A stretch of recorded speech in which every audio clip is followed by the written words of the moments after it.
ومدل حنبارسن dareen farxadeed oo kulmisay qaar ka mid ah golaha deegaanada wadamada Britain iyo Somaliland khaasanta degmooyinka Burco iyo Tower Hamlet wasiirka warfaafinta dhaqanka iyo wacyigelinta Somaliland wasiir ku xigeenka arrimaha dibadda gudoomiyaha gobolka Togdheer duqa degmada Burco xildhibaanada golaha deegaanka degmadaasi ayaa kala qayb galay dadweynaha hadafkoodu yahay itiraaf iyo calankooda oo ka muuqda wadamada caalamka walow ay dadaal dheer ugu jiraan dadka qurba jooga ee ka soo jeeda dalkani Somaliland ee ku sugan caalamka intiisa kale sidii ay aqoonsi buuxda ugu heli lahaayeen wadankooda mana ay ku khasaareen taas ee Somaliland waxa ay ku soo badanaysaa hadalahaynta careedag xildhibaanad Aamina Cali waxa ay ka mid tahay xildhibaanada golaha deegaanka degmada Tower Hamlet ee ka soo jeeda dalkani Somaliland taasi oo suura gelisay in calanka Somaliland uu ka babado degmada Tower Hamlet iyo mataaneynta degmooyinka Burco iyo Tower Hamlet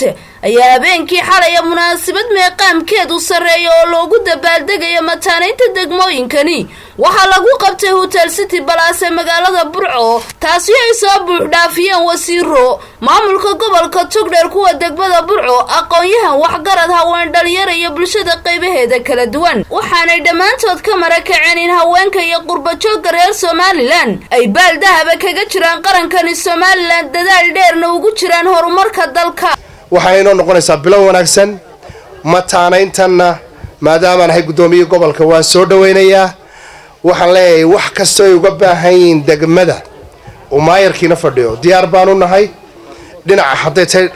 caafimaadka haday tahay waxbarashada albaabadeedu way idin furan yihiin idinku Aamina Axmed Cali iyo tiimkeeda halkan u baad ku aragteen iyadoo ajnabigii ku dhex jirta iyo xubnihii golaha deegaanka ee ajnabiga ahaa oo kaligeed Somaliland ka ahayd ama Soomaaliyeedba ka ahayd dagaalkii iyo jihaadkii ay galeysay ay soo dhigtay mooshinka lagu ansixiyay اعترافك iyo kan kale lagu ansixiyaba bataaneynta oo labadiiba si fiican loo ansixiyay Aamina taariikhda xusi doonta inta nooshahay qofkuna wuxuu leeyahay laba taariikhood oo midna markuu nool yahay marna markuu dhinto Aamina Axmed Cali waxay ku suntanaan doontaa taariikhda Somaliland oo اعترافkiiba bay noo tafaariiqaysaa hadana wasaaradda arrimaha dibadda oo London bay noo jabisay hore loo gelin waxay la imanaysaa magaalada Burco iyo Togdheer waxay u keenaysaa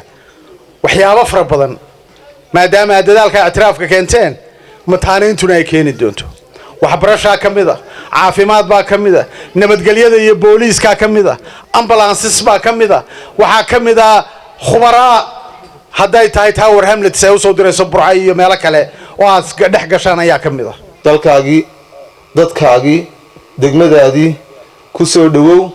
waa ku garab taaganahay adigoo maqan baan shahaado ku gudoonsiinay caawana waxaan ku leenahay qalbiyadayada iyo laabahayaga ayaan ku gudoonsiinaynaa aad iyo aad inay maanta labadan calan ee dhinacyada taagan ay xafiiskeedii Tower Hamlet iyo golaheedii barnaamijka ee consularka ahaa ay ka dhex taagto oo ay isbarto calankii Somaliland iyo calankii UK si guud waxay u keeneen ictiraafka Somaliland laakiin waxay naga inoo gaar cadaynay inay doonayaan inay Burco mataaneeyaan iyo taawaranta horta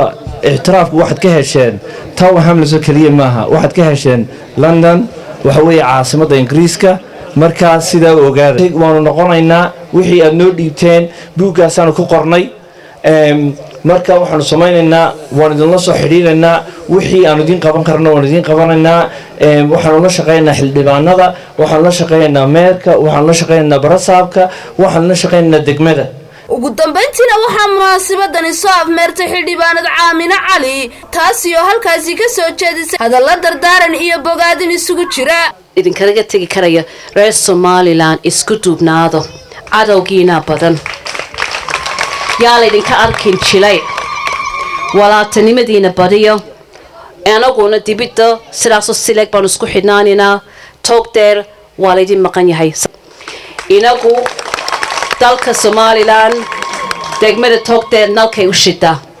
taasna waa mid la og yahay taariikhda ku jirta marka runtii wax badan baan arkay wax badan baan doonayaa insha Allah markaan ku noqdo UK inaan kala hadlo councilkii Tower Hamlet oo wax badan qabto inaan jaamacad weyn ku taalo Tower Hamlet ku xiro jaamacadda Burco siday information iyo knowledge iyo wax isla sheegaran karaan inaanu bal solar systemka la caawino cusbitaalka burco inaanu maxay ahaydeen ba doctorada iyo dadka jooga cusbitaalka weyne Tower Hamlet la hadano bas siday doctorada caaru iman karayaan anigu waxaan jeclaan lahaa inaa marka laga baxaa burco meelaha kale ee ood weyne iyo caynaba iyo meelaha miiga ah ee dumarku runtii markay umushihiin ku dhibaataysan yihiin wax badan lagala qabto وبرواق آدم محمد تلفزيون كعالمي Somali Cable TV مقالة برعو